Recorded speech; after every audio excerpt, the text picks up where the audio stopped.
Olá pessoal, sou Desuíte, esse é o capítulo 18 e hoje eu estou aqui para falar sobre este livro aqui, certo? É o livro Menina Má, do William March.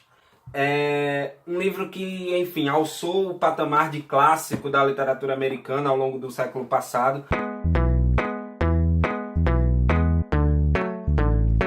De acordo com Freud, ao contrário do que a maioria das pessoas pensam, o que a gente convencionou a chamar de maldade ou de violência é algo que nasce com a gente. Parafraseando bem a grosso modo, à medida em que convivemos em sociedade é que vamos aprendendo a ser, digamos, pessoas de bem. Tudo aquilo de compreensão de preceitos morais, éticos, enfim. Ou seja, o bicho-homem é violento por natureza e a bondade é que é aprendida. Em termos estruturais, o livro é bem simples de ler, certo? São 12 capítulos, super uniformes, com tamanhos bem parecidos. Ao todo são 272 páginas. E o livro foi lançado pela Dark Side Books, né? Dessa editora que só lança pancada, livro foda, edição, trabalho de diagramação, tudo muito bem feito, ilustração. Enfim, é um livro ótimo de se ter na estante e muito gostoso de ler por conta do trabalho que a galera da Dark Side faz em relação às suas capas e tudo mais. A trama gira em torno de uma família americana, certo? De classe média alta, que mora lá numa cidadezinha do nordeste dos Estados Unidos, nas proximidades do Lago Ontário, em um apartamento. E a família é formada por a senhora Christine Pemark, sua filha Rhoda Pemark, de 8 anos, e pelo seu marido, que está em viagem, ele é da Marinha e aparece apenas como destinatário das cartas que Christine escreve durante a narrativa. Além desses personagens, outros personagens ganham destaque ao longo da narrativa, né? A saber, a vizinha de cima, a senhora Monica Breedlove, que mora com seu irmão, ambos solteiros, enfim, e o detestável jardineiro do condomínio, né? O Leroy Jessup, que é um personagem que vai adquirir um peso muito importante, principalmente do meio para o fim da obra, certo? O conflito da narrativa se desenrola a partir do momento em que o narrador vai apresentando a personalidade atípica e perturbadora da menina Rhoda em sua convivência com a mãe e também na escola. Enfim, ela se mostra muito egoísta, possui uma natureza, uma maneira de lidar com as emoções e com as coisas muito fria, muito calculista, à medida que também consegue fingir muito bem as suas emoções e o seu comportamento no intuito de fazer com que as pessoas, enfim, a idolatrem e a vejam como uma criança perfeita, inteligente e tudo mais, né?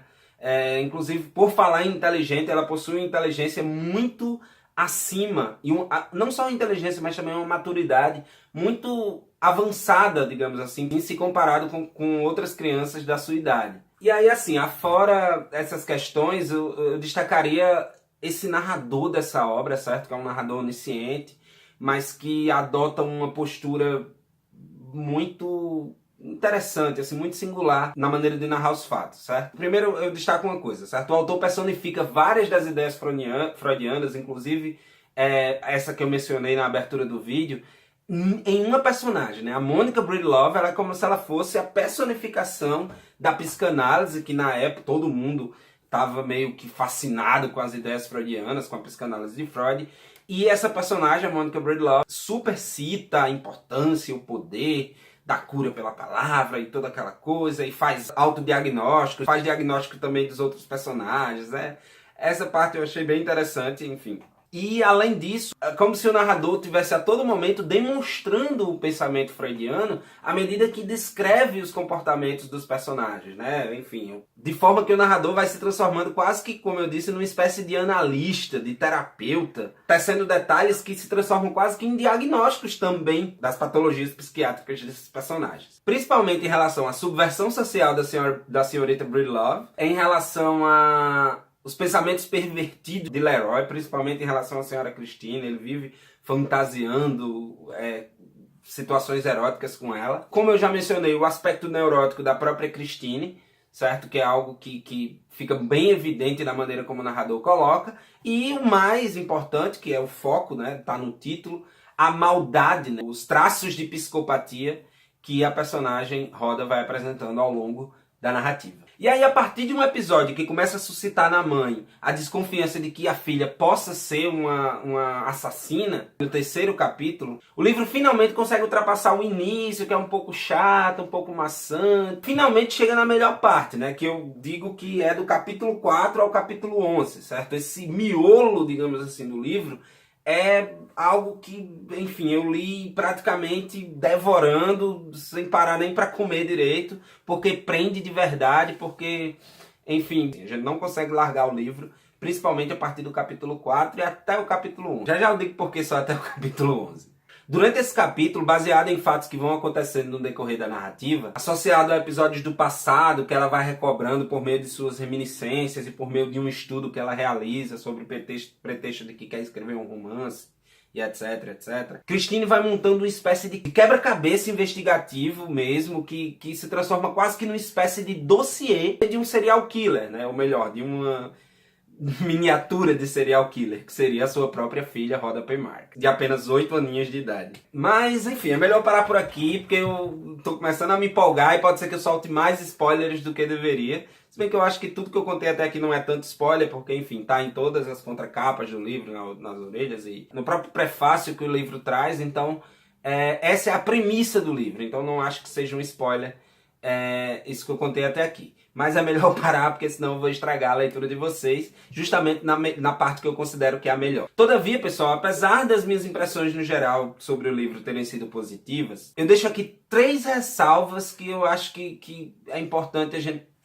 ficar com um pezinho atrás em relação ao livro, certo? A primeira delas eu até já mencionei anteriormente, certo? Que é o fato de o início ser um pouco maçante, ser um pouco lento.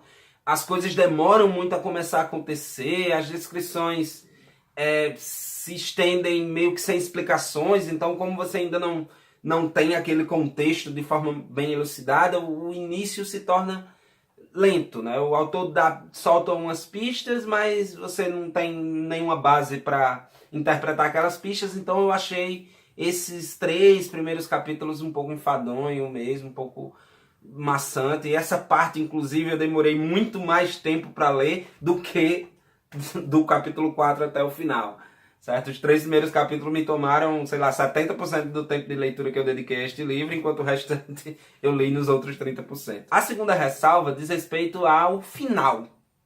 E aí, assim, vou tentar não soltar spoiler, mas é difícil. Mas não vou soltar spoiler. Final é ruim. Final, na minha opinião, certo, pessoal? Interpretação pessoal. Achei o final bem bosta, assim, bem aquém do que foi o restante do livro. Acho que o livro merecia um final mais bem trabalhado, merecia um final mais profundo, enfim. Eu achei bobo, eu achei... E por fim, eu abro um novo tópico, digamos assim, para falar sobre a terceira ressalva, porque ela não diz respeito a nenhum aspecto do enredo da obra em si, mas sim ao estilo do narrador. Porque assim, eu já elogiei o narrador em relação à maneira como ele, digamos assim, se comporta quase que como um terapeuta, etc. Mas ele tem uma mania que eu achei muito ruim, assim, eu achei quase que desnecessária, sabe? Ele fica soltando muitas pistas do que vai vir a acontecer. E qual o problema disso, pelo menos na minha leitura?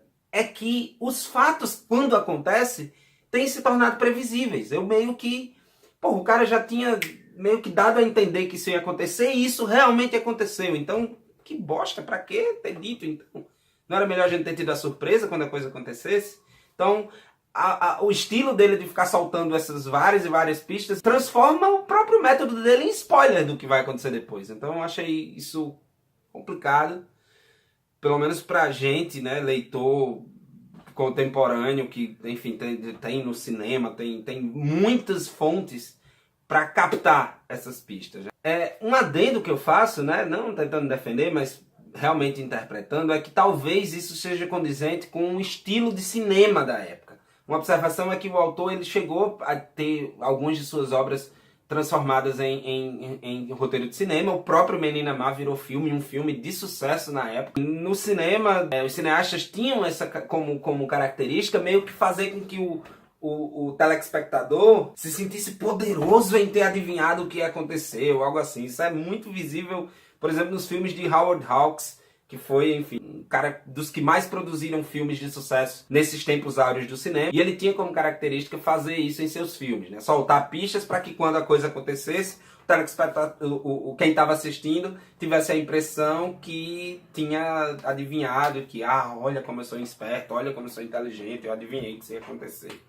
Então, pra gente, lendo hoje, eu achei um problema. Mas, para que a gente não termine a resenha apenas com questões negativas do livro, eu faço um elogio aqui a este mesmo estilo do narrador. Eu tô indeciso, né, se eu quero criticar ou elogiar o narrador. Mas enfim, que eu repito, enxergo como bastante influenciado pelo cinema de sua época, mas que é responsável por cenas tão bem descritas que, talvez por esse motivo da influência do cinema, provocam na gente um feeling, digamos assim, de movimento tão intenso que é como se a gente, ao ler, estivesse enxergando de fato aquelas cenas acontecerem. Enfim, trazia uma incrível sensação de que as palavras estavam de fato se movendo ali, tal qual acontece quando a gente está diante da tela de cinema, certo? E isso, para mim, se configurou como algo muito positivo no momento da leitura e, enfim, parabéns, William March, isso foi massa. Então, para concluir, pessoal, com esta obra, que, assim, muito antes de John Douglas escrever o seu Mindhunter, onde faz um apanhado da mente dos serial killers durante o século XX, etc.,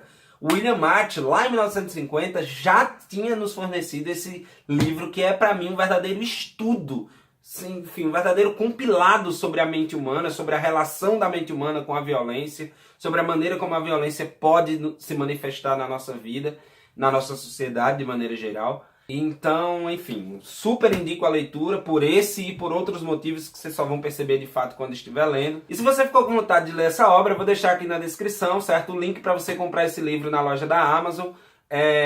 Comprando por esse link, vocês vão estar ajudando o canal, vão estar dando uma força, uma porcentagemzinha da compra de vocês vem para o canal e vocês não pagam nada mais por isso. Inclusive, se eu não me engano, ele estava em promoção com um descontozinho aí dos 20%, 30% da última vez que eu olhei. Mas enfim, eu não sei quando você vai estar assistindo esse vídeo, então fica a dica. Beijo, tchau, até a próxima resenha. Até a próxima resenha.